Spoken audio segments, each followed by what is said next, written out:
It was supposed to be a routine trip, but what happened next became one of the most unbelievable mysteries of human survival.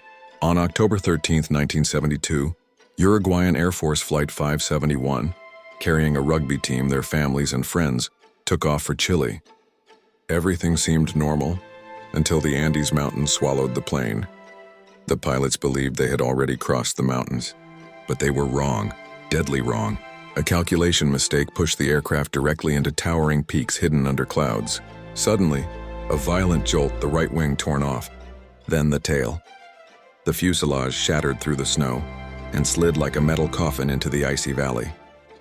A miracle, or a curse? Out of 45 passengers, 33 survived the initial crash, but this was only the beginning. Stranded at over 11,000 feet with no food, no warmth, and no rescue in sight, the passengers waited and waited until a small radio they found delivered the final blow. The search for the missing plane has been called off. Hope died that day, but something else awakened: the fight to survive. Days turned into weeks. The temperature dropped below 30 degrees. Avalanches crushed their shelter. People they loved died in their arms. And eventually, the survivors faced a decision that the world still debates today. To stay alive, they would have to do the unthinkable.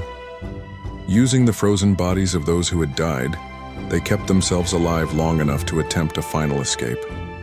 Two men, Nando Parado and Roberto Canessa, walked for 10 days across the Andes, climbing mountains no one believed could be crossed on foot.